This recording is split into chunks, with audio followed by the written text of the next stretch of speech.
3. Henry Fonda, the gentleman who offered a safety she never felt before. There was a Lucille Ball that America worshipped, a woman with flame-red hair and a bright, ringing laugh that could chase away the weariness of an entire day. But behind the stage lights lived another Lucille, a solitary silhouette drifting through Hollywood's silent storms. Those who survived long enough in the industry speak of scattered fragments of her life, of a woman worn down by marriage, of long nights, when Desi Arnaz, the man she loved without condition, came home drunk, carrying secrets she never wished to learn. From the fog-filled corners of dressing rooms, from the after-midnight parties of Beverly Hills, whispers of another Lucy began to spread, a Lucy so wounded she built herself a shell made of rebellion. People said, though no one knew how much was truth and how much was Hollywood's imagination, that Lucy let her heart wander through fleeting affairs just to fill the emptiness her tormented marriage left behind. And then, buried among forgotten letters, unpublished memoirs, and confessions, murmured only after all the stage lights had dimmed, 6 names emerged, 6 figures who had passed through her life in one way or another, part real, part myth, each leaving marks that Hollywood never dared acknowledge aloud. 1. Orson Welles, seeking nothing but Desi's jealousy. While drowning in confusion over her marriage to Desi, Lucille fell into another entanglement, this time with Orson Welles. In the early 1940s, when Welles was at the height of his fame with the Mercury Theater and Citizen Kane, and Lucy was still an actress, struggling to find her place, the two unlikely figures found each other in long afternoon conversations that stretched so endlessly, the whole RKO lot gossiped about them. No one knew what they talked about, only that whenever Lucy emerged afterward, her eyes shone differently. Norman Lloyd, who worked closely with Welles, said Orson was enamored with Lucy's wit and sharp comedic instincts, qualities Hollywood at the time treated as mere adornments on a pretty face. He saw what RKO executives ignored, a brilliant mind trapped beneath glamour. That recognition struck at Lucy's deepest longing to be seen as an artist, not a decoration. Many sources claimed that after radio recordings, the two would walk through Hollywood Hills late into the night or slip into quiet cafes where no one recognized them. But Desi Arnaz saw none of that nuance. Every call from Welles, every appearance on set, ignited his fury so intensely that staff remembered the air turning tense. Receptionists recalled Desi repeatedly asking, "How long did they talk? What did they talk about?" His jealousy suffocated the set.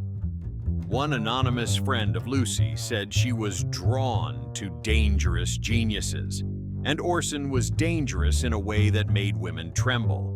They kept the relationship hidden. Instead of being public, they orchestrated discreet meetings. Welles driving his old car to empty lots, Ball using RKO's private elevator, and rendezvousing in tiny apartments lit only by warm, dim lamps softening their Hollywood-worn faces. Some Hollywood witnesses claimed they exchanged coded messages through hotel phones, avoiding Arnaz and colleagues. Both knew exposure would spark a catastrophic scandal. When Welles prepared, Citizen Kane Ball would visit after her workday, bringing scripts and hot coffee. They read lines together, discussed emotion in film, and rumors swirled about handwritten letters never published filled with intimacy and unspoken meaning. Hollywood was a place where rumors traveled faster than light, and many whispered that Ball may have had a brief yet profound relationship with Orson to cope with loneliness during Desi's tours. Strangely, neither ever confirmed anything. In his final years, Welles often spoke freely of past romances, but remained oddly silent about Lucy. In a 1975 interview, when asked directly, he only said, "Some relationships are too meaningful to turn into gossip," then ended the topic. His ambiguity only deepened the legend. How do you feel about this relationship? If Welles brought Lucy safety, the next man brought her a deep peace she never found with Desi. 2. John Wayne, a purely physical relationship. John Wayne, a name almost impossible to place beside Lucille Ball without raising eyebrows. A rugged Western icon and a sharp-witted comedy star, the pairing sounds absurd. Yet, in an unpublished draft of gossip columnist Hedda Hopper's memoir, there lurked a story about a brief period when both Lucy and Wayne drifted between marriages. They met at charity events premieres, places glittering with lights, but hollow in spirit. Gradually, through these seemingly accidental encounters, a fragile, nameless tenderness crept into the empty spaces of their lives. A driver who worked for both claimed Lucy and Wayne spent a weekend no one ever mentioned again. Not a fiery passion, nor a dramatic affair, just two people exhausted by their private chaos finding warmth and honesty in each other. They agreed silently that sleeping together was temporary, and afterwards stepped away as gently as they stepped in. Yet those sensitive to eye contact, smiles, and familiarity sense that even the briefest moments can leave lasting marks. Their intimacy resurfaced years later on The Lucy Show in 1966 when Wayne guest starred. Their effortless chemistry made crew members whisper that something deeper must have existed. Even in 1977, when asked about Wayne, Lucy simply said Duke was a good man, a true gentleman. But it was the quiet smile afterward that made people feel the story had never been fully told. Lucy was in truth a profoundly unhappy woman. And the next man she chose to cheat with Henry Fonda, the gentleman in that decade. Lucille Ball and Henry Fonda first met in the 1930s when both were young, ambitious Hollywood actors. Ball, 23, had just arrived from New York to RKO as a model and supporting actress, while Fonda, 28, was emerging as a leading man after Broadway success. They met through Hollywood circles, especially during a famous 1935 double date with Ginger Rogers and Jimmy Stewart. The night began with dinner at Fonda, and Stewart's apartment continued with listening to the radio, Rogers teaching them the karaoke, and ended with dancing at the Coconut Grove until dawn. The heavy makeup worn by Ball and Rogers prompted playful teasing, but the evening didn't lead to a deep romance, at least not yet. According to her memoirs and biographies, their relationship lasted only a few months in 1935, mainly as social dates to build industry connections. Fonda was drawn to Ball's humor and vibrant energy. The youthful romance faded when Ball began dating other stars, and Fonda married Frances Ford Seymour in 1936. But rumors reignited in 1942. Their paths crossed again during the filming of The Big Street. Fonda played Little Pink's a devoted waiter, while Ball portrayed Violet Paradise, an arrogant singer crippled by an accident. Their chemistry exploded on screen, with Ball earning praise for her sharp, transformative role. Staff and assistants whispered that something between them simmered beneath the surface, subtle, quiet, undeniable. Rumors claimed they had a brief relationship, fleeting like a held breath, yet intense enough to bury forever. The story became even thornier because both were married, and Jane Fonda later admitted her father often fell in love with his co-stars, making the rumors all the more plausible. A wardrobe assistant said Ball saw Henry as the first man who truly listened to her. When most actors treated her as decorative, Fonda asked her opinions, exchanged ideas, and listened to the tremble in the voice of a young woman trying to find her footing. That intellectual connection captivated Lucy, something gentle yet deep enough for her to carry throughout her life. Their romantic past fueled Desi Arnaz's jealousy. He frequently appeared on set, forcing the director to limit access, but this tension only heightened the film's magnetism.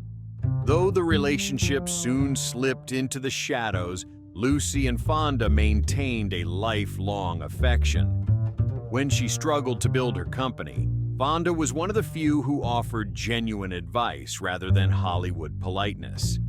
People who worked with Lucy said her face softened whenever someone mentioned Henry, not with the look of a woman recalling an old lover, but of one remembering the first person who truly saw her value in a world of superficiality. A place to collapse into whenever exhaustion swallowed her whole. It sounds tragic, but for Lucy, it was a kind of happiness, and Robert Mitchum was exactly that kind of lover. 4. Robert Mitchum, sneaking away from her husband to meet a lover at parties. Hollywood in the 1950s was a tight web of parties, nightclubs, and industry friendships.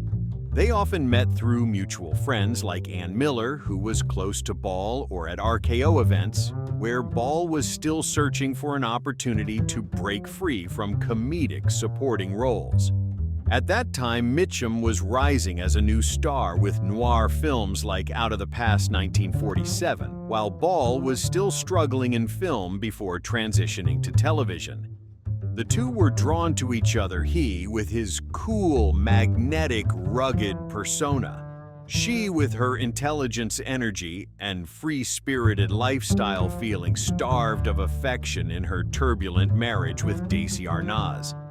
People who worked on both Desi projects and Mitchum's films said the two often met at industry parties, places where the dim lights made the truth easier to see. Rumors suggested their relationship was a short-lived affair, brief but burning with passion. According to Vanity Fair and Warren G.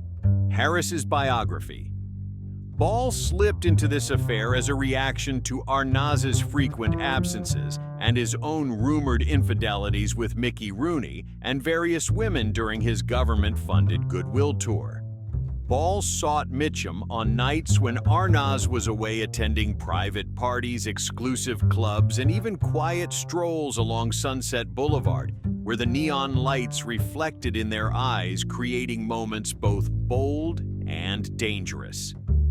The rumor faded as quickly as it emerged. Both knew how fragile their careers were under public scrutiny.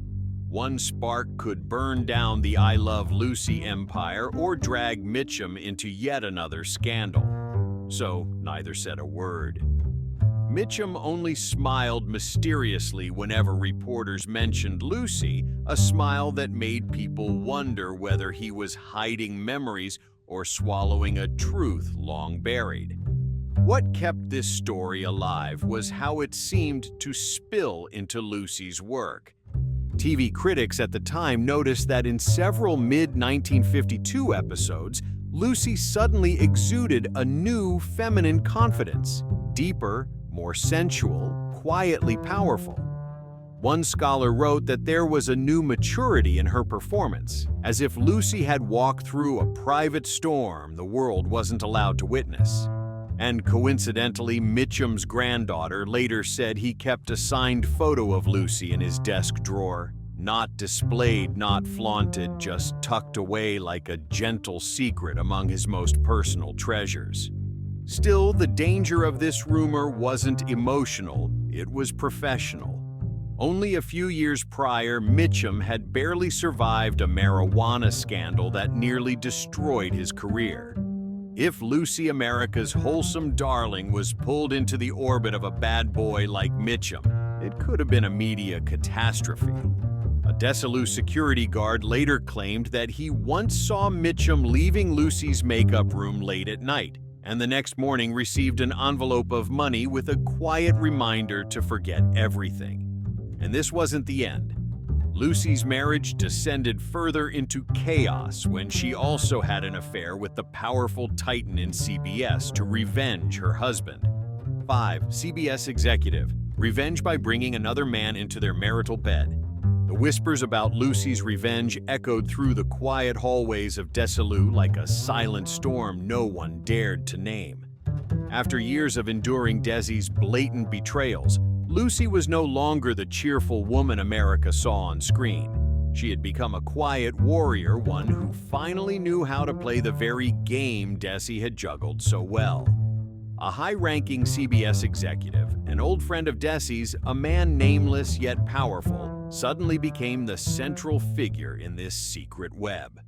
A secretary once murmured, "Everyone understood it wasn't love, it was leverage." And Lucy, with that cold, knowing smile, seemed intent on reminding Desi that she too could make someone jealous just as he had done to her. A veteran Desilu accountant revealed that Desi knew about the affair but couldn't confront it, not out of respect, but because he himself was hiding countless secrets. The only argument this witness ever saw was astonishing Desi shouting, accusing, demanding a confession. Lucy simply whispered the executive's name. Desi's face drained of color, his voice collapsed, and no one ever mentioned it again. Hollywood then was a maze where power and desire swirled like whiskey over ice, cold, sharp, and dangerous. According to insiders, Lucy didn't stop at whispered rumors. She once brought the executive home onto the very bed she shared with Desi, ensuring he would burn with jealousy the moment he realized he could no longer control her closeness to another man. To the world, Lucy remained the beloved queen of comedy.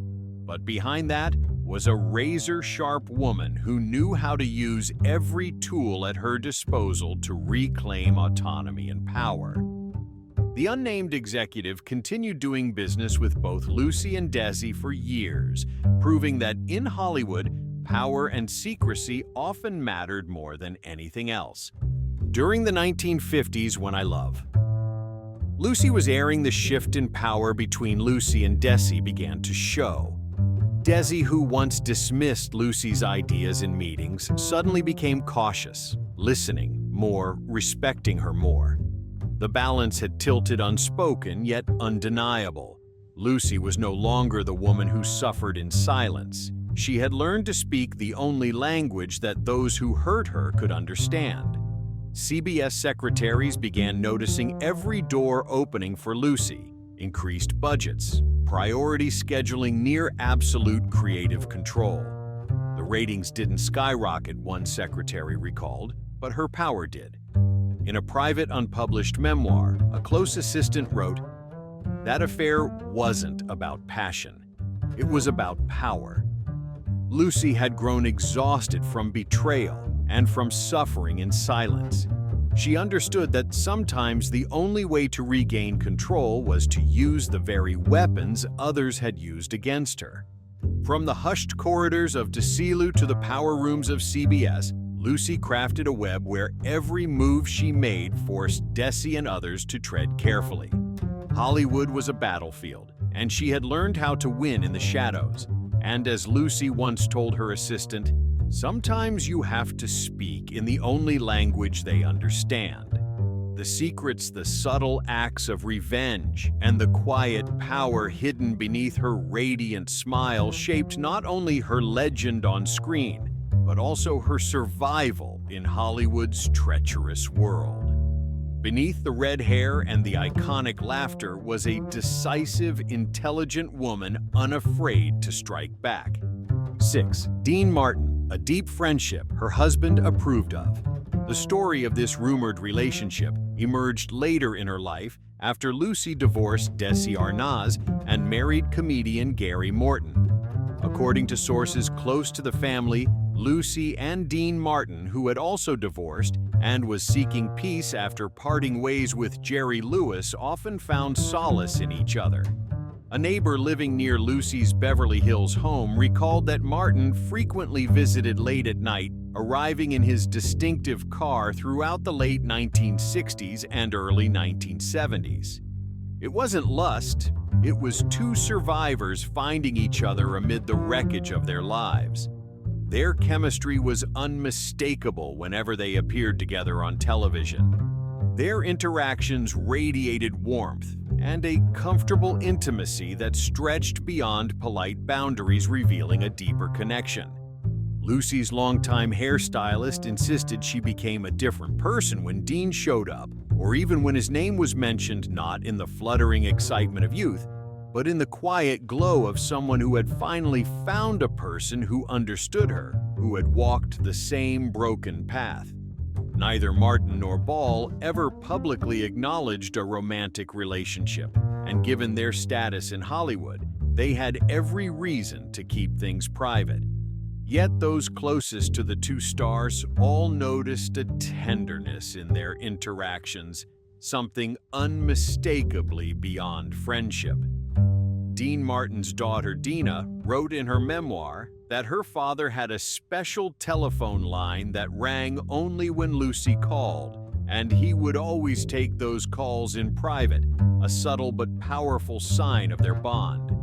What deepened the connection even further was the timing. Both stars were entering the twilight of their careers and facing immense personal challenges. Martin was rebuilding his image after his split with Lewis, while Lucy was reinventing herself after I Love. Lucy ended.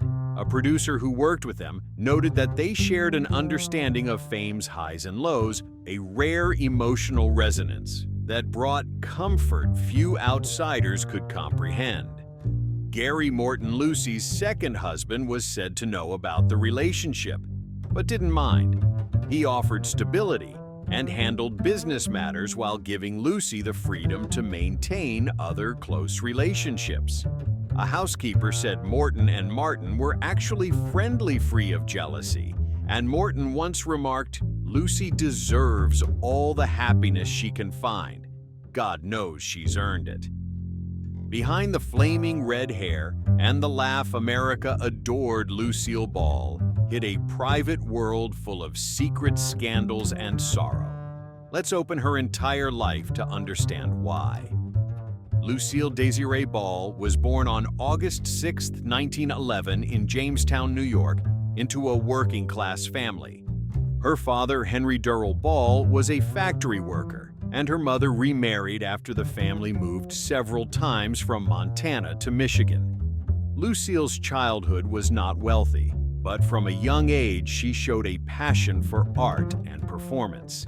At 12, she began taking acting classes, displaying the quick wit and natural humor that later became her signature. Despite growing up with little money, her desire for the stage only intensified, and she soon dreamed of leaving the Northwest to find opportunity in New York. Around age 15, Lucille dropped out of high school to attend professional acting classes and began working as a model under the stage name Diane Belmont. Modeling introduced her to film studios and opened the door to her future in cinema. Industry insiders noted that from the very beginning, Lucille was determined, hardworking, and willing to perform the physically demanding comedic stunts most actresses avoided, skills that later became crucial to her unique brand of comedy. In the early 1930s, Lucille moved to California and signed with RKO Radio Pictures, appearing in B-movies and becoming known as the Queen of the B's. She starred in films like Stage Door, 1937, Room Service, 1938, Five Came Back, 1939, and Too Many Girls, 1940. It was during Too Many Girls that Lucille met Desi Arnaz, who would become both her husband and her key production partner. During this period, Lucille honed her comedic timing, physical humor, and creative instincts, traits that executives often overlooked, but which later made her a legend. In 1951, Lucille Ball and Desi Arnaz founded Desilu Productions and created the sitcom I Love Lucy. The first episode aired on October 15, 1951, and became a national sensation. The show, loosely based on their real-life marriage, showcased Lucy as the wife and Desi as the shy bandleader Ricky Ricardo.